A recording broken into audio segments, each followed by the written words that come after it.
Hello everyone, क्या हाल चाल। I hope आप सब बढ़िया होंगे। तो मेरा नाम आप जानते हैं, मेरा नाम सूरज है। तो आज जो हम टॉपिक शुरू करने जा रहे हैं वो टॉपिक है आइसोमेरिज्म। अब आइसोमेरिज्म टर्म कहाँ से आया पहले उसके बारे में भी डिस्कस कर लेते हैं, और फिर आइसोमेरिज्म का मतलब क्या होता है उसके बारे में भी डिस्कस करेंगे। तो देखो हुआ क्या था ना, हुआ ये था कि जब वोलर नाम के साइंटिस्ट, कौन थे? वोलर, अरे यार मार्कर खत्म हो गया, चलो कोई नहीं। वोलर नाम के साइंटिस्ट थे ना, वो क्या कर रहा था, उन्होंने पहली बार फर्स्ट इनऑर्गेनिक कंपाउंड से, आईओसी इनऑर्गेनिक कंपाउंड था ये, उसके द्वारा जो है ना फर्स्ट ऑर्गेनिक कंपाउंड बनाया था। यानी कि NH4OCN के ट्रांसफर से उन्होंने NH2CO NH2 यानी यूरिया बनाया था। तो इनऑर्गेनिक कंपाउंड को जब उन्होंने हीट किया था तो यूरिया मिला था।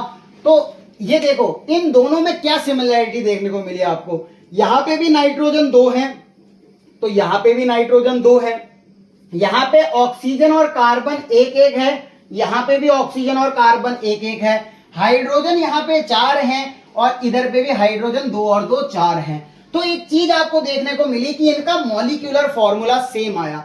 यानी कि इनऑर्गेनिक कंपाउंड का और ऑर्गेनिक कंपाउंड का क्या था, इनऑर्गेनिक और ऑर्गेनिक कंपाउंड का मॉलिक्यूलर फॉर्मूला सेम था। तो इसको जो है ना आइसोमेरिज्म नाम दिया था।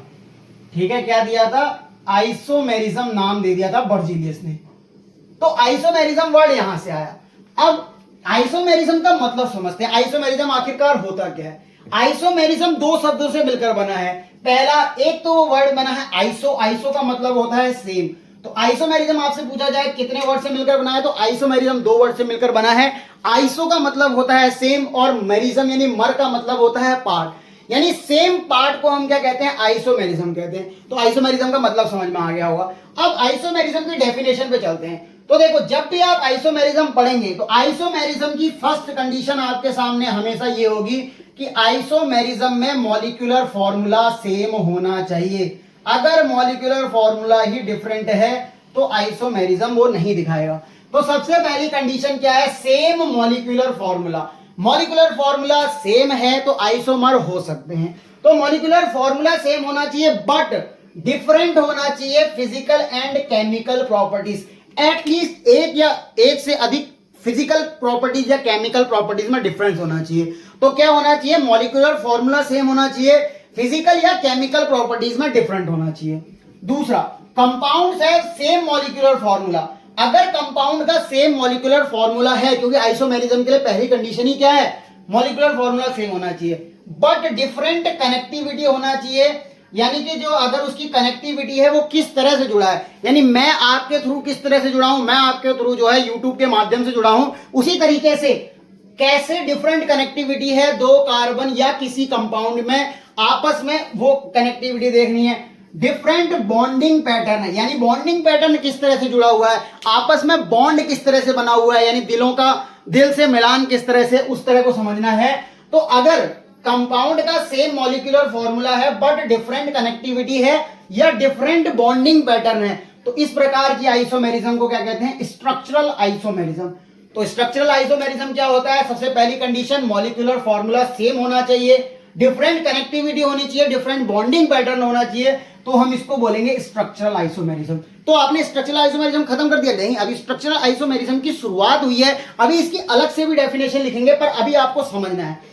तो अगर डिफरेंट कनेक्टिविटी है या बॉन्डिंग पैटर्न है, इसका मतलब स्ट्रक्चरल आइसोमेरिज्म का पार्ट है। और अगर डिफरेंट हो 3D स्ट्रक्चर या रिलेटिव अरेंजमेंट, अब मॉलिक्यूलर फॉर्मूला सेम हो, बॉन्डिंग भी सेम हो, बट उनका क्या कहते हैं ना, स्पेस में अरेंजमेंट अलग हो। जैसे प्लेन देखा आपने, एक ये जैसे ये मेरा हाथ है, ये XY प्लेन में है, ठीक है, तो एक मतलब उसका जो है ना प्लेन में डिफरेंस होना चाहिए। तो इसको क्या बोलते हैं? स्टीरियो आइसोमेरिज्म बोलते हैं। ठीक है, तो अगर आपसे पूछा जाए कि स्टीरियो आइसोमेरिज्म क्या होता है, इसको एक्सप्लेन करेंगे आगे। आगे सुनो, तो ये जो फिनोमिना होता है, कौन सा फिनोमिना? कि कंपाउंड का सेम मॉलिक्यूलर फॉर्मूला है, अगर उनकी डिफरेंट कनेक्टिविटी है या बॉन्डिंग पैटर्न है तो स्ट्रक्चरल आइसोमेरिज्म, और अगर डिफरेंट 3D में उनका अरेंजमेंट है तो इसको बोलते हैं स्टीरियो आइसोमेरिज्म। इस फिनोमिना को, ये जो चल रहा है, इस फिनोमिना को हम क्या बोलते हैं? आइसोमेरिज्म बोलते हैं। तो आइसोमेरिज्म का वर्ड का मतलब आपको समझ में आ गया होगा। आइसोमर्स आर दोस, आइसोमर वो होते हैं those compound which can be separated at room temperature, यानी कि हम जो है ना उनको सेपरेट कर सकते हैं रूम टेम्परेचर पे, यानी रूम टेम्परेचर जो हमारा 25 डिग्री सेल्सियस है उस टेम्परेचर पे हम आइसोमर को सेपरेट कर सकते हैं। कैसे सेपरेट कर सकते हैं, क्योंकि अभी मैंने आपको बताया कि उनकी फिजिकल या केमिकल प्रॉपर्टीज में डिफरेंस होता है। मान लो किसी की फिजिकल प्रॉपर्टी वो कम में मेल्ट हो जाता है, ज्यादा में बॉयल हो जाता है, कुछ भी हो सकता है, तो इसका जो फिनोमिना है यानी ये वाला फिनोमिना हम क्या कहते हैं, रूम टेम्परेचर पे सेपरेट कर सकते हैं। Isomers always have same degree of unsaturation. Sir ये डिग्री ऑफ अनसैचुरेशन क्या होता है, इसको बोलते हैं डीयू। डीयू क्या होता है, डीयू का मतलब होता है, दिल्ली यूनिवर्सिटी नहीं, डीयू का मतलब होता है क्या, डिग्री ऑफ अनसैचुरेशन, यानी कि number of hydrogen require molecule, यानी number of hydrogen molecule require to break किसको, डबल बॉन्डेड या रिंग को ओपन स्ट्रक्चर में। जैसे मैंने आपको जो है ना ये बेंजीन दिया, इस बेंजीन को अगर आप सिंगल बॉन्ड में लाना चाहें, मतलब एक चेन के रूप में लाना चाहें, तो इसको कितने हाइड्रोजन मॉलिक्यूल चाहिए, एक हाइड्रोजन ये, एक हाइड्रोजन ये। अगर ये देखो होता क्या है, CH2 CH2 CH2 होता है, तो अगर आपको इसको ओपन करके लिखना है तो आप कैसे लिखोगे, CH3 CH2 CH3, मतलब एक हाइड्रोजन मॉलिक्यूल यहां से यहां जाने पे लगा तो इसकी डीयू कितनी हुई, इसकी डीयू हुई 1। तो आपको ये पता होना चाहिए एक पाई बॉन्ड की भी डीयू 1 होती है। जैसे अगर मैंने आपके सामने ये लिख दिया HCHH,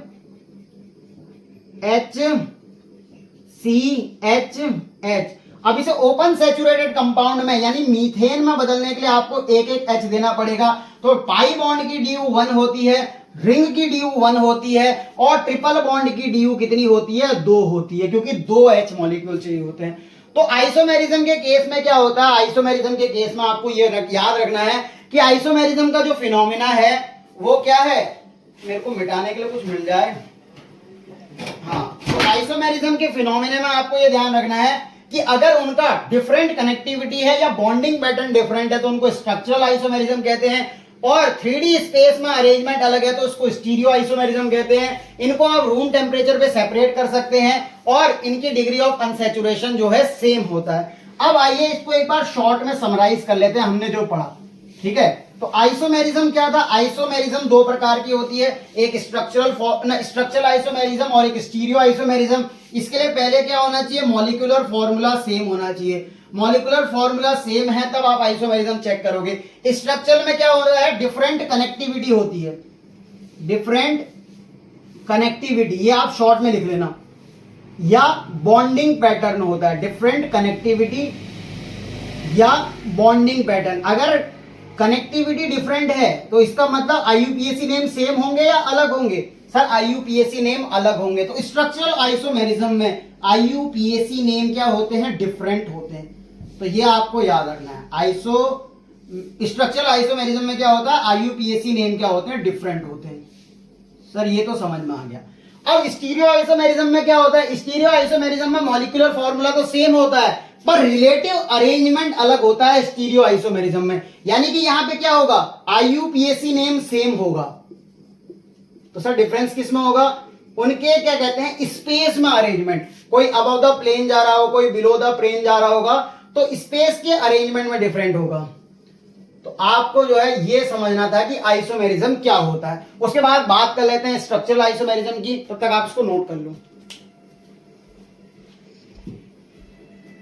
तो आइए डिस्कस कर लेते हैं स्ट्रक्चरल आइसोमेरिज्म के ऊपर। तो मैंने आपको बता दिया था कि आइसोमेरिज्म टर्म कहां से आया था, होलर नामक साइंटिस्ट ने क्या किया था, जब यूरिया बनाया था तो उसका मॉलिक्यूलर फॉर्मूला सेम था, तो बर्जीलियस ने उसको जो है क्या नाम दे दिया था, बर्जीलियस ने उसको नाम दे दिया था आइसोमेरिज्म का।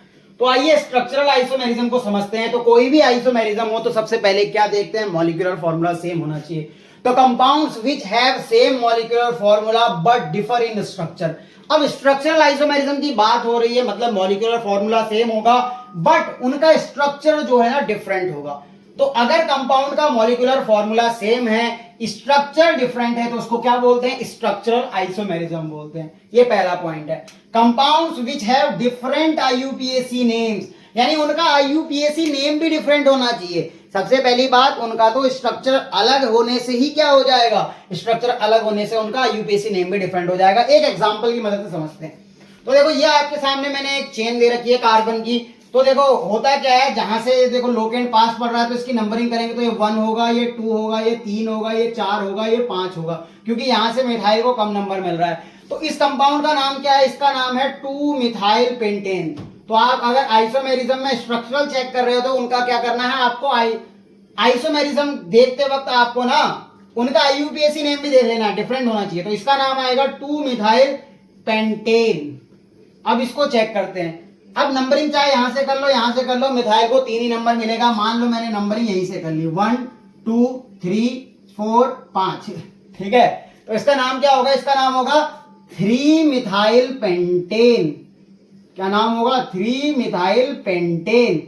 तो सबसे पहले अब एक बार डेफिनेशन से इसको समझते हैं, क्या ये जस्टिफाई हो रहा है नहीं हो रहा है। तो सबसे पहले चेक करो, compounds have same molecular formula but different in structure. देखो मॉलिक्यूलर फॉर्मूला सेम है, चेक कर लेते हैं। तो देखो यहाँ पे 3 H होंगे तो CH3, यानी पहले तो 5 कार्बन है तो ये लिख लो C5। H कितने हैं चेक करो, 3 यहाँ होंगे, 3 यहाँ होंगे, 6 6 2 8 8 2 10 10 2 12, तो C5H12 हो गया।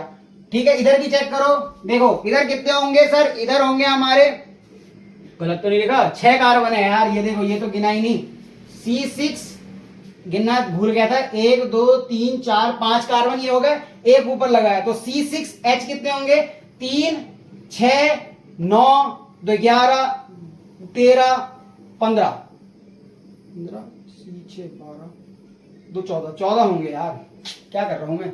देखो एक H होगा ना यहाँ पे, कार्बन की वैलेंसी 5 थोड़ी होती है। अब यहाँ चेक कर लेते हैं, कार्बन कितने हैं 5 और एक ये 6, तो C6 ये हो गया।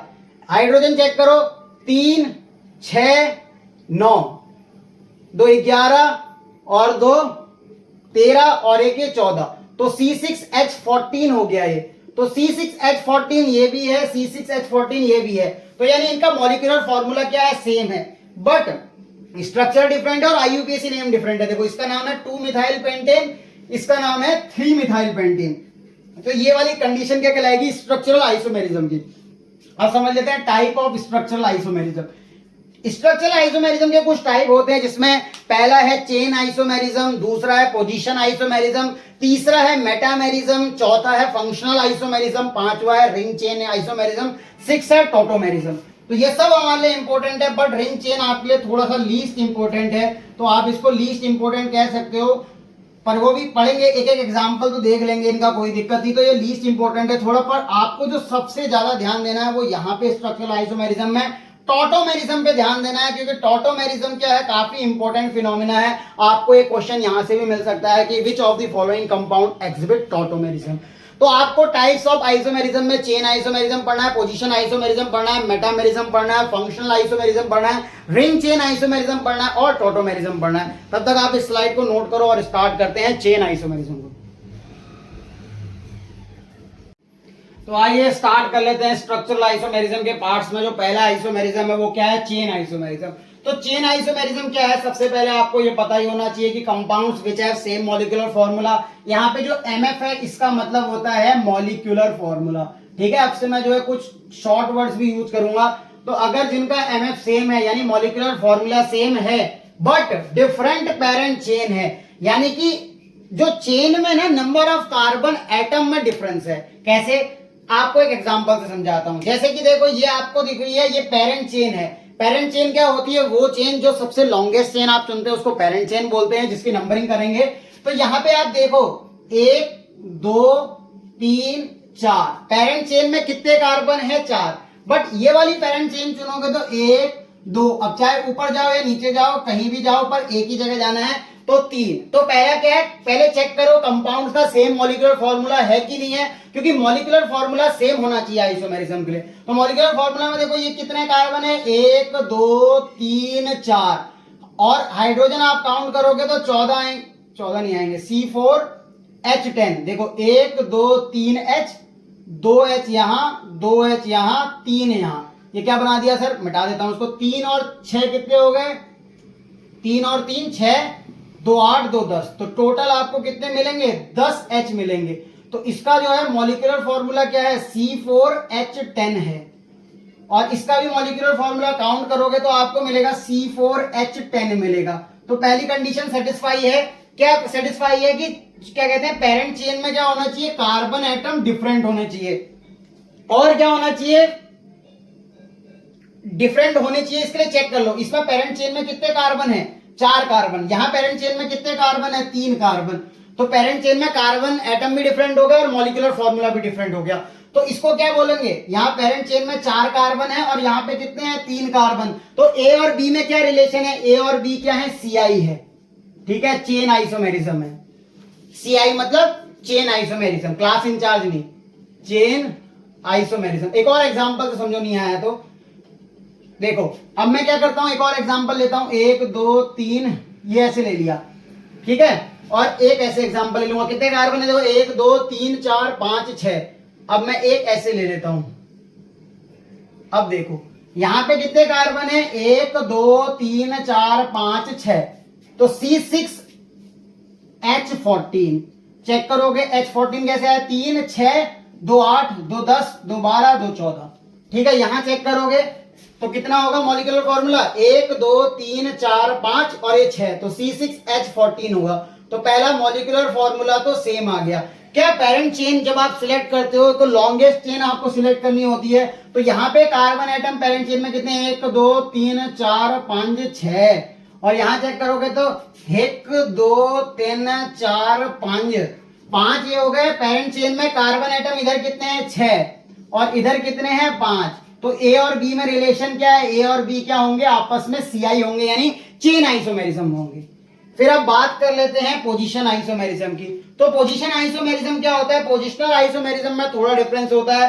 Compounds which have same MF, molecular formula तो सब में सेम होगा, कंपाउंड जिनका मॉलिक्यूलर फॉर्मूला सेम होता है बट डिफरेंट ऑफ पोजीशन और ब्रांच होती है, यानी कि जो ब्रांच है उनकी पोजीशन में डिफरेंट होना चाहिए, या फिर सब्स्टिट्यूएंट हो सकता है, कोई ब्रांच जुड़ी हो, जैसे क्लोरीन की ब्रांच जुड़ी होगी, फ्लोरीन की ब्रांच जुड़ी होगी, कोई भी ब्रांच जुड़ी हो सकती है, मिथाइल इथाइल, तो इसकी ब्रांच में पोजीशन डिफरेंट होनी चाहिए और सब्स्टिट्यूएंट भी डिफरेंट होना चाहिए। और क्या कहते हैं functional group not carbon containing, यानी कि इसकी आपकी एक कंडीशन होनी चाहिए कि फंक्शनल ग्रुप कार्बन कंटेनिंग नहीं होना चाहिए।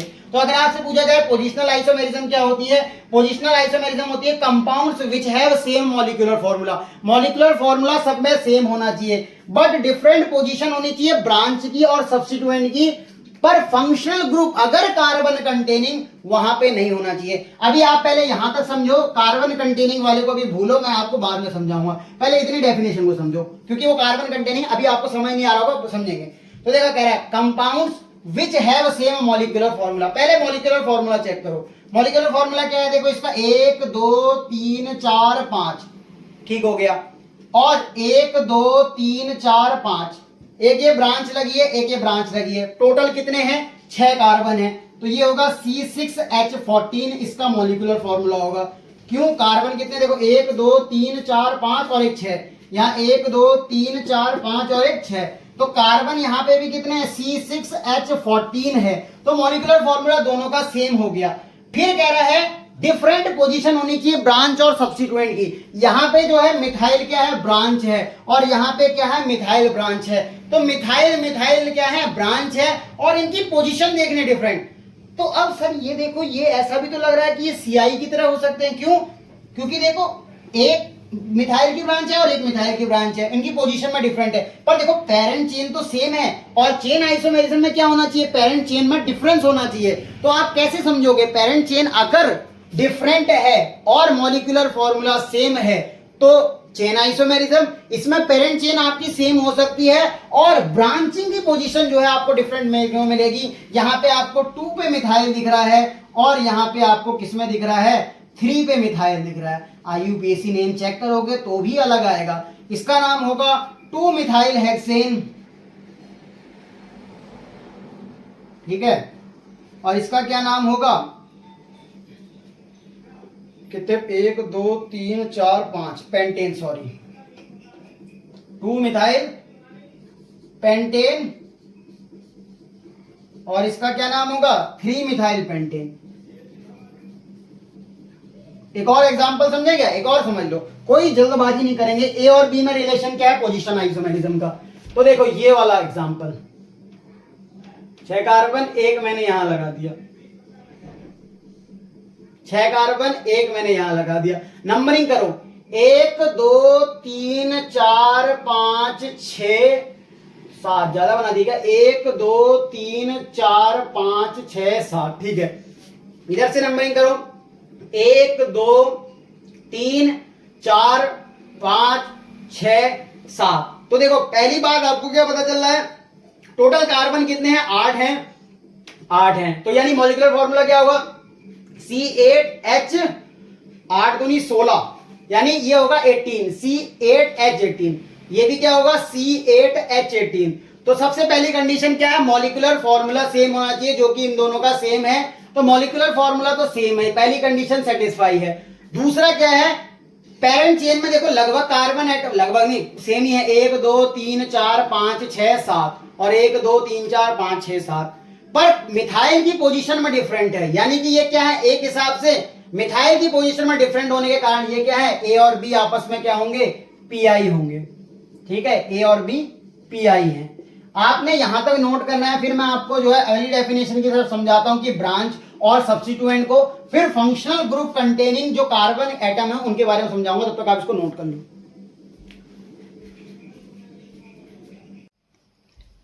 तो अगर देखो आपको पोजिशनल आइसोमेरिज्म में थोड़ी सी दिक्कत है तो एक बार फिर से देख लो। पोजिशनल आइसोमेरिज्म क्या होता है, देखो कोई भी आइसोमेरिज्म हो उसकी पहली कंडीशन ये होती है कि मॉलिक्यूलर फॉर्मूला सेम होना चाहिए। तो एमएफ हमारा है मॉलिक्यूलर फॉर्मूला सेम, बट क्या होना चाहिए, डिफरेंट पोजीशन होनी चाहिए। डिफरेंट पोजीशन किसकी, या तो ब्रांच की हो सकती है या सब्स्टिट्यूएंट की हो सकती है। ब्रांच जैसे कि एल्काइल हो गया, इनकी क्या कहते हैं, डिफरेंट पोजीशन। और फंक्शनल ग्रुप भी हो सकते हैं, जैसे सब्स्टिट्यूएंट और फंक्शनल ग्रुप। फंक्शनल ग्रुप में कौन से, जैसे हेलोजन, अगर हमारा एक्स है वो ब्रांच है, सब्स्टिट्यूएंट होता है। NO2 हो गया, NO हो गया, OR हो गया, ये कौन से वाले ब्रांच है, हमारे प्रीफिक्स 2 है। और जो NC है, OH है, SH है, NH2 है, SO3H है, और ये COO, ये कीटोन, कीटोन भी एक क्या होता है, सफिक्स 2 होता है। तो सफिक्स 2 हमारे ये, अगर इनकी पोजीशन अलग हो तो इससे भी पोजिशनल आइसोमेरिज्म होती है, बट ये नहीं होनी चाहिए फंक्शनल ग्रुप में नॉट कार्बन कंटेनिंग। आइए एग्जांपल से समझते हैं। पहला आपके सामने एग्जांपल दे रखा है मैंने, ए और बी, ये बताना है कि पीआई है कि नहीं है। तो सबसे पहले चेक करो क्या इनका मॉलिक्यूलर फॉर्मूला सेम है। तो देखो एक कार्बन ये है, दूसरा कार्बन ये है, तीसरा कार्बन ये है, चौथा ये है, पांचवा ये है और छठा ये है। तो इनका मॉलिक्यूलर फॉर्मूला बनेगा C6H14। तो इसका मॉलिक्यूलर फॉर्मूला है C6H14। आइए इसका चेक करो। इसमें देखो एक कार्बन, दो कार्बन, तीन कार्बन, चार कार्बन, पांच कार्बन, छह कार्बन, छह कार्बन है, यानी कि इसमें C6H14। पहली कंडीशन फुलफिल है कि इनका मॉलिक्यूलर फॉर्मूला सेम है। अब देखो क्या कह रहा है, different position of branch substituent, चाहे वो एल्काइल हो उसकी पोजीशन देखो। तो यहाँ पे ये एल्काइल ग्रुप है और यहाँ पे ये एल्काइल ग्रुप है।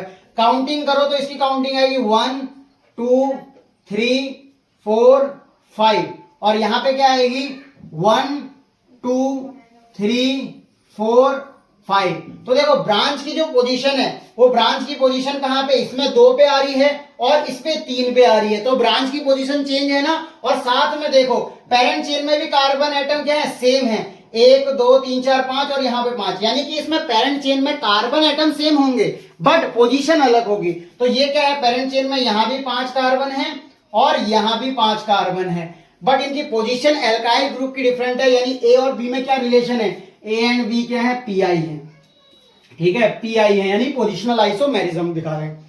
फिर आओ अगला क्वेश्चन, सीआई और पीआई, इनमें से कौन जो है सीआई है और कौन पीआई है उसके बारे में बात कर लेते हैं। सीआई हमारा था क्या, चेन आइसोमेरिज्म। चेन आइसोमेरिज्म को हम किससे दिखाते हैं, सीआई से। और पीआई क्या होता है हमारा, पोजिशन आइसोमेरिज्म। तो पोजीशन आइसोमेरिज्म को किससे दिखाएंगे, पीआई से दिखाएंगे। तो इनमें चेक करना आपको ए और बी क्या है आपस में। तो देखो ये वाला, देखो ये क्या है, ब्रांच है या सब्स्टिट्यूएंट है, या फिर क्या कहते हैं, आप देखोगे तो NO2 हमारा क्या है, प्रीफिक्स 2 है। यहाँ पे NO2 की पोजीशन देखो, यहाँ पे NO2 की पोजीशन देखो। सबसे पहले मॉलिक्यूलर फॉर्मूला सेम है। देखो 1 2 कार्बन काउंट करो मेरे संग, देखो 1 2 3 4 5 6 कार्बन। इसमें कितने कार्बन है? 1 2 3 4 5 6 कार्बन, C6 हो गए। और देखो नाइट्रोजन 1 नाइट्रोजन 1, ऑक्सीजन 2 ऑक्सीजन 2, यानी मॉलिक्यूलर फॉर्मूला सेम है। अब हम चेक कर सकते हैं कि आइसोमेरिज्म दिखाएगा नहीं दिखाएगा। यहाँ पे देखो ये NO2 है, इसकी पोजीशन कौन से नंबर पे आ रही है? 1 2 3 4 5 6, पोजीशन 2 नंबर पे आ रही है। और इसकी देखो 1 2 3 4 5 6। तो देखो ये कह रहे हैं ना ब्रांच और सब्स्टिट्यूएंट की पोजीशन में चेंज आने चाहिए। यहाँ पे 2 है, यहाँ पे 2 3 नंबर पे है, पर इनका मॉलिक्यूलर फॉर्मूला सेम है और पेरेंट चेन में कार्बन एटम सेम है। यानी ए और बी, ये अगर पूछा जाए कि ये ए है ये बी है, तो ये क्या पीआई दिखा रहे हैं? हाँ ये पीआई दिखा रहे हैं, मतलब पोजीशन आइसोमेरिज्म दिखा रहे हैं। अगला चेक करो। अब यहाँ पे देखो ये OH ग्रुप है और ये एक OH ग्रुप है। अब क्या इसमें मॉलिक्यूलर फॉर्मूला सेम है? पहले चेक कर लो, 1 कार्बन 2 कार्बन 3 कार्बन, 3 इसमें है। यहाँ पे देखो 1 कार्बन 2 कार्बन 3 कार्बन, 3 कार्बन दोनों में है। यहाँ पे एक O है, यहाँ पे एक O है, यहाँ एक H, यहाँ पे एक H। तो यानी कि इनका मॉलिक्यूलर फॉर्मूला क्या है? सेम हो गया। क्या इनकी पोजीशन में डिफरेंट है? हाँ देखो ये पहले नंबर पे OH लगा है और यहाँ पे कितने नंबर पे OH लगा है? ये दूसरे नंबर पे OH लगा है। तो इनकी पोजीशन में चेंज आ रहा है, इसका मतलब ये क्या होंगे? पीआई होंगे। अब आ जाओ तीसरे एग्जांपल पे। तीसरे एग्जांपल पे देखो हमें चेन लॉन्गेस्ट सिलेक्ट करनी है। 1 2 3 4 5 6 कार्बन हो गए पेरेंट चेन में। और यहां देखो 1 2 3 4 5। अब देखो यहां पे जो CHO की पोजीशन है वो 1 नंबर पे है और यहां पे CHO की पोजीशन कितने पे है? 2 नंबर पे है। क्या ये पीआई दिखा रहे हैं? हाँ आप कहोगे पीआई दिखा रहे हैं सर, क्यों? यहाँ पे 1 नंबर पे और यहाँ पे 2 नंबर पे। अगर आप ऐसा सोच रहे हो तो पागल हो तुम। क्यों पागल हो? क्योंकि ये आंसर आपका गलत हो जाएगा। ये क्या कहते हैं? पीआई नहीं दिखाएंगे। क्यों? क्योंकि इसमें देखो आपकी ब्रांचिंग में 6 कार्बन आ जा रहे हैं और यहाँ पे आपके कितने आ जा रहे हैं? 5 कार्बन आ रहे हैं। पहली बात तो ये पेरेंट चेन में डिफरेंट है, पेरेंट चेन भी तो सेम होनी चाहिए। और जब कार्बन कंटेनिंग फंक्शनल ग्रुप होता है तो कार्बन कंटेनिंग फंक्शनल ग्रुप में कार्बन की नंबरिंग होती है। क्या आपने यहाँ पे कार्बन की नंबरिंग करी? जब आप IUPAC नेम पढ़ रहे थे तो CHO क्या है? देखो सबसे बड़ा ग्रुप होता है COOH, तो नंबरिंग COOH से होती है। CHO में भी अपने आप में एक फंक्शनल ग्रुप है तो इससे नंबरिंग होगी। तो आपने जो ये नंबरिंग करी है ये तो ठीक है, बट ये नंबरिंग आपकी गलत है। तो अगर आपने ऐसा पीआई लगाया तो पागल हो तुम, चेंज करो इसको। यहाँ पे ये नंबरिंग आपकी गलत है, इसको मिटाओ और नंबरिंग फिर से करो। क्यों? क्योंकि जहां पे कार्बन लगा है वहां पे नंबरिंग होगी। ये कितना है? 1, ये होगा 2 3 4 5। तो देखो मॉलिक्यूलर फॉर्मूला सेम है, पेरेंट चेन में कार्बन एटम डिफरेंट है, तो इसके लिए ये क्या होंगे? ये होगा CI होगा सर। क्या होगा? CI, यानी चेन आइसोमेरिज्म। अब देखो एक एक्सेप्शन जैसा दिख रहा है पर इसको आपको नोट करना है, ये काफी इंपॉर्टेंट है। कीटोन ग्रुप क्या होता है? कीटोन ग्रुप मैंने आपको बताया था ये होता है C डबल बॉन्ड O को क्या कहते हैं? Ketone group. अब कीटोन ग्रुप भी कार्बन कंटेनिंग ग्रुप है, बट जो कीटोन ग्रुप है ना उसकी नंबरिंग नहीं होती। क्यों? वो तो बीच में है, उसकी नंबरिंग में आपको लेना तो होता है नंबरिंग में, पर आपको एक लंबी कार्बन चेन सिलेक्ट करनी होती है। जैसे इसमें तो आपको क्या है? Carbon containing functional group direct लगा तो इसकी नंबरिंग करी, पर कीटोन क्या है ना बीच में आता है। कीटोन जब बीच में आता है तो कीटोन की नंबरिंग करते हुए लंबी चेन लेनी होती है। तो ये कार्बन कंटेनिंग फंक्शनल ग्रुप होते हुए भी पीआई का एक अलग केस बनता है। ये चेक कर लेते हैं। तो देखो ये वाली की काउंटिंग करोगे तो काउंटिंग करने पे ये 1 है, ये 2 है, ये 3 है, ये 4 है और ये 5 है और ये 6 है। और यहां से काउंटिंग करोगे तो 1 2 3 4 5 6। तो देखो पेरेंट चेन में क्या है? कार्बन एटम सेम है। ठीक हो गया। पेरेंट चेन में कार्बन एटम सेम भी हो सकते हैं, ठीक है, CI-PI में भी। तो पेरेंट और डिफरेंट भी हो सकते हैं। तो देखो कार्बन एटम कितने हैं? 6। इधर पर कार्बन एटम कितने हैं? 6। कीटोन ग्रुप की पोजीशन कितने पे है? यहाँ 2 पे और यहाँ पे 3 पे। तो ये आपस में क्या होंगे? पीआई होंगे। अब आपको थोड़ा दिक्कत हो रहा होगा सर ये CI-PI में थोड़ी सी दिक्कत हो रही है, तो एक बार आप इसको नोट करो। एक ट्रिक बताऊंगा, मैजिक नंबर ट्रिक, उसके बाद आपके CI-PI के क्वेश्चन गलत नहीं होंगे, तब तक इसको आप नोट कर लो। तो अब आपके सामने होने वाला है मैजिक, क्योंकि आपके सामने आ रही है एक मैजिक नंबर ट्रिक। तो मैजिक नंबर ट्रिक कहाँ एप्लीकेबल होगी? जब आपको कभी कंफ्यूजन हो जाए लाइफ में कि किसको चुनूं, इसको चुनूं या ये वाली चुनूं। यही वाली लूंगा जो अभी चल रहा है ट्रेंडिंग पे, तो उसके बेस पे देखो आपको कभी सिलेक्ट करना पड़े कि ये चेन आइसोमेरिज्म है या पोजिशनल आइसोमेरिज्म है, तो सबसे पहले आपको एक मैजिक नंबर चेक करना है, उससे आपकी लाइफ में मैजिक हो जाएगा। ये ट्रिक मेरे द्वारा बनाई गई नहीं है, ये मेरी ट्रिक जो है पंकज सर ओपी सर से देखिए, आप देख सकते हो, पीडब्ल्यू पे पढ़ाते हैं सर, बहुत प्यारा पढ़ाते हैं।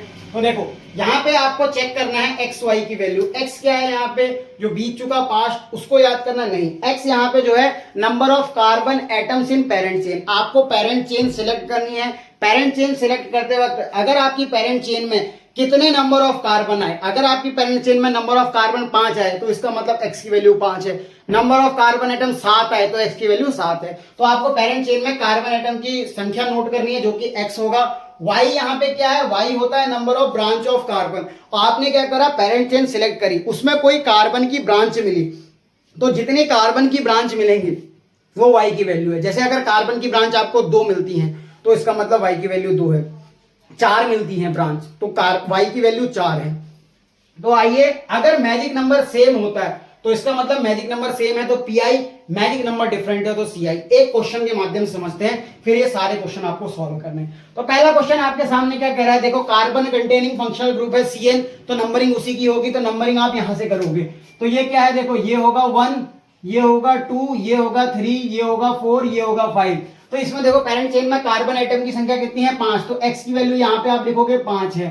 क्या इसमें कार्बन की कोई ब्रांच है, हाँ सर, नंबरिंग करते वक्त हमारे ये वाला कार्बन एटम छूट गया था जो कि एक ब्रांच की फॉर्म में है, तो y की वैल्यू 1 है। अब कोई x इंटू वाई, 5 इंटू 1, पागल बने मत करना, 51 मत लिख देना, मैजिक नंबर ना 51 तो लिखोगे, सॉरी 5 मत लिख देना, 5 एकम 5, तो ये इसका मैजिक नंबर आ गया 51। आइए चेक करो इस वाले क्वेश्चन में, इस वाले क्वेश्चन में ये कार्बन कंटेनिंग फंक्शनल ग्रुप है पीएफजी है, तो नंबरिंग इसी की होगी 1 2 3 4। तो यहां पे देखो क्या ये ब्रांच बन गई है, हाँ सिर्फ ये ब्रांच देखो ये कौन सी बनी है, ये इथाइल नाम की ब्रांच बनी है। तो x की वैल्यू कितनी है 4 और y की वैल्यू कितनी है 1, तो x की वैल्यू 4 है, y की वैल्यू 1 है, यानी इसका मैजिक नंबर कितना होगा 41। देखो क्योंकि ये देखो ये इथाइल ब्रांच बनी है ना, ये CH2 हुआ, ये CH3 होगा, तो इथाइल जो ब्रांच है वो एक ही ब्रांच है। कोई ऐसा मत कर देना कार्बन 2 है तो सर आप कह रहे हो कि y की वैल्यू यहाँ पे 2 जाएगी, नहीं, क्योंकि इसमें ये पूरी ब्रांच बनी है। तो x की वैल्यू 4 है, y की वैल्यू 1 है, तो मैजिक नंबर क्या आ गया, डिफरेंट आ गया। तो मैजिक नंबर जब डिफरेंट होते हैं तो वो क्या होते हैं सीआई। तो ये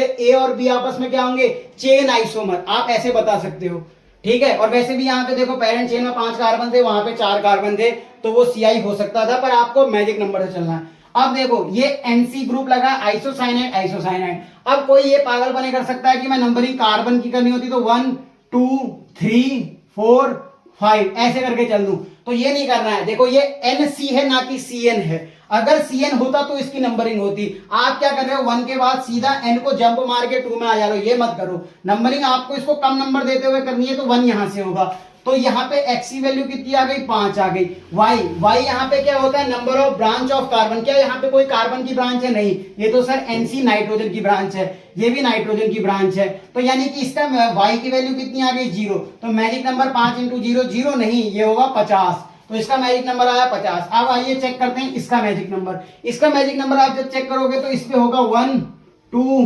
3 4 5 और कार्बन की कोई ब्रांच नहीं है। x की वैल्यू आ गई 5, y की वैल्यू आ गई 0, तो x y की 0 है कि मिला के हो जाएगा 50। तो इसका मैजिक नंबर 50 और इसका मैजिक नंबर 50, तो ये क्या होगा सर पीआई होगा। तो मैजिक नंबर सेम आएगा तो सीआई होगा, मैजिक नंबर डिफरेंट आएगा तो पीआई होगा। अगला क्वेश्चन आपके सामने, देखो OH के संग CH3 जुड़ा, देखो ये क्या होता है सर, ये हमारा होता है प्यारा सा बेंजीन। अगर इस बेंजीन में यहाँ पे एक ग्रुप लगा हो तो इसको बोलते हैं फिनॉल, और अगर इसकी पोजीशन पे यहाँ पे देखो ये किसी ग्रुप के रेस्पेक्ट में पोजीशन होती है, किसी ग्रुप के रेस्पेक्ट में 2 ऑर्थो पोजीशन होती है, 2 मेटा पोजीशन होती है, एक पैरा पोजीशन। जैसे ये आपने OH को कोई G ग्रुप एज्यूम कर लिया, इसके रेस्पेक्ट में 2 ऑर्थो पोजीशन होगी, 2 मेटा पोजीशन होगी, एक पैरा पोजीशन होगी। तो अब अगर इसकी ऑर्थो पोजीशन पे मैंने CH3 लगा दिया इसमें या फिर इस वाली जगह में से किसी एक पे, तो इसको बोलते हैं ऑर्थोक्रिसोल। अगर इसको हटा के मैंने किसी पैरा पोजीशन पे CH3 लगा दिया तो इसको बोलते हैं मेटाक्रिसोल, और अगर मैंने इसको हटा के पैरा पोजीशन पे CH3 लगा दिया तो इसको बोलते हैं पैराक्रिसोल। तो आपको समझ में आ गया होगा, ये जो मैंने आपके सामने बनाया ये क्रिसोल है, इस क्रिसोल में भी ये ऑर्थोक्रिसोल है, ये मेटाक्रिसोल है, और ये क्या है पैराक्रिसोल है। ठीक है, ऑर्थोक्रिसोल, मेटाक्रिसोल, पैराक्रिसोल। अब ये आपस में क्या है, सीआई है या पीआई है, चेक कर लेते हैं। देखो ये वाला ओएच ग्रुप है, कार्बन कंटेनिंग फंक्शनल ग्रुप की नंबरिंग होती है, पर ये कार्बन कंटेनिंग नहीं है, इसलिए कार्बन की नंबरिंग आएंगे 1 2। अब इधर को जाएंगे, क्यों, क्योंकि यहां से ब्रांच मिल रही है 3 4 5 6। अब देखो 6 यानी इसकी एक्स की वैल्यू, पेरेंट चेन में कार्बन एटम कितने आ गए, 6। अब क्या कोई इसमें कार्बन की ब्रांच है, हाँ सर, कहां पे लगी है, दूसरे नंबर पे लगी है, तो यानी y की वैल्यू यहाँ पे एक ब्रांच है, तो y की वैल्यू 1 है, तो मैजिक नंबर क्या आएगा, 61 आ जाएगा। अब यहाँ पे चेक करो, OH के बाद कार्बन की नंबरिंग करो 1 2 3 4 5 6, तो x की वैल्यू कितनी आ गई, 6, और y की वैल्यू एक ही ब्रांच है सर, तो y की वैल्यू 1, तो मैजिक नंबर आ गया 61। अब इसमें चेक करो, इसमें कार्बन कंटेनिंग फंक्शनल ग्रुप नहीं है, कार्बन की नंबरिंग करो, ये 1 2 3 4 5 6, तो x की वैल्यू कितनी आ गई, 6, क्योंकि पेरेंट चेन में कितने कार्बन एटम है सर, 6। y की वैल्यू चेक करो, y की वैल्यू कितनी है सर, y की वैल्यू 1 है, तो यहाँ पे मैजिक नंबर में y की वैल्यू रख के 61 आएगा। क्या तीनों का मैजिक नंबर सेम है, हाँ तीनों का मैजिक नंबर सेम है। अगर आपसे पूछा जाए ऑर्थोक्रिसोल मेटाक्रिसोल आपस में क्या होंगे, पीआई होंगे। कोई आपसे पूछे ऑर्थोक्रिसोल और पैरा, मतलब ऑर्थोक्रिसोल और मेटाक्रिसोल आपस में पीआई होंगे। कोई आपसे पूछे ऑर्थो और पैरा में क्या रिलेशन है, तो भी पीआई होंगे। मेटा और पैरा में क्या रिलेशन है, तो भी पीआई होंगे। यानी कि ऑर्थोक्रिसोल, मेटाक्रिसोल, पैराक्रिसोल, ये तीनों पोजिशनल आइसोमेरिज्म के एग्जांपल है। अब आ जाइए सीआई और पीआई। आपने पहले इसको जिस तरह से सॉल्व करके देखा था वो भी तरीका सही था, पर आप इसको अब मैजिक नंबर से सॉल्व करो। मैजिक नंबर से सॉल्व करेंगे तो आप इसमें कार्बन कंटेनिंग फंक्शनल ग्रुप नहीं है, यहाँ पे क्या कहते हैं NO2 है, जो कि एक हिसाब से ब्रांच है, तो इसको कम नंबर देते हुए चलेंगे, तो ये 1 2 3 4 5 6, तो ये 6 आ गया, मतलब कि यानी यहाँ पे कितना हो गया, मैजिक नंबर में x की वैल्यू 6 आ गई, तो 6 लिख दो। अब x की अलग से वैल्यू नहीं लिखूंगा। क्या इसमें कार्बन की ब्रांच है, नहीं, तो कार्बन की ब्रांच नहीं है, नाइट्रोजन की ब्रांच है, तो कार्बन की ब्रांच 0 है, इसलिए इसका मैजिक नंबर यहाँ पे 60 आएगा। अब यहाँ पे चेक करो 1 2 3 4 5 6, तो कार्बन की ब्रांच की कोई कार्बन की ब्रांच है, नहीं, कार्बन की चेन में कार्बन एटम कितने हैं, 6, तो इसमें कार्बन की ब्रांच 0 है, तो इसका मैजिक नंबर 60 आएगा। यहाँ पे भी मैजिक नंबर दोनों का 60 60 आ रहा है, इसका मतलब ये क्या होंगे, पीआई होंगे, क्योंकि हमने पढ़ा है जब मैजिक नंबर सेम होता है तो पीआई होता है, मैजिक नंबर डिफरेंट होता है तो सीआई होता है। आइए इस वाले एग्जांपल पे आओ। इस वाले में देखो ये OH है जो कि PFG है, नंबरिंग करो, नंबरिंग कार्बन की होती है 1 2 3, तो मैजिक नंबर जब आप चेक करोगे तो कार्बन एटम पेरेंट चेन में कितने हैं, 3, तो x की वैल्यू 3 है। क्या इसमें कोई ब्रांच है, ब्रांच नहीं है, इसका मतलब कि कार्बन की ब्रांच नहीं है, सॉरी, तो यहाँ पे मैजिक नंबर इसका आएगा 30। और आप यहाँ पे चेक करोगे तो यहाँ पर आपको चेक करने पे क्या मिलेगा, सर ये 1 2 3, x की वैल्यू 3 है। क्या y की वैल्यू यहाँ पे कुछ है, नहीं सर, y की वैल्यू यहाँ पे 0 है, क्योंकि कार्बन की कोई भी ब्रांच नहीं है, यानी इसका भी मैजिक नंबर 30। जब मैजिक नंबर सेम तो ये आपस में पीआई, तो ये आपका पीआई हो गया।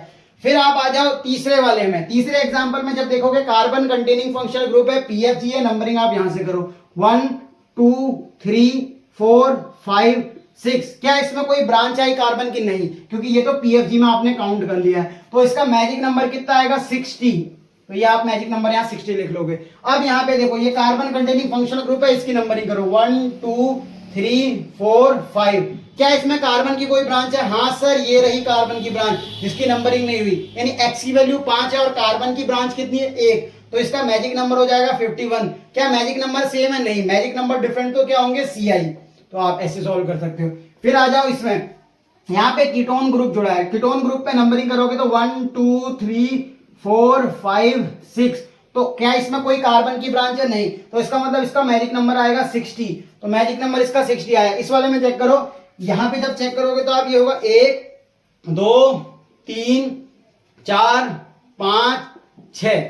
जब इसको आपने सिलेक्ट किया तो क्या इसमें कोई कार्बन की ब्रांच आ रही, नहीं, तो कार्बन की ब्रांच 0 है, यानी इसका मैजिक नंबर भी 60 होगा। मैजिक नंबर सेम, यानी ये आपस में क्या होंगे, पीआई। तो आज के लेक्चर में हम इतना ही पढ़ेंगे। हमने क्या पढ़ लिया, सीआई और पीआई खत्म कर लिया। नेक्स्ट लेक्चर में हम मेटामेरिज्म और क्या कहते हैं फंक्शनल आइसोमेरिज्म और रिंग चेन आइसोमेरिज्म तक कवर कर लेंगे। फिर नेक्स्ट लेक्चर टॉटोमेरिज्म पे आएगा। तब तक के लिए पढ़ाई करते रहें। All the very best. मिलते हैं आपसे नेक्स्ट लेक्चर में। तो सीआई और पीआई के आप क्वेश्चन और बना सकते हैं अपनी बुक से भी। तब तक के लिए बाय बाय।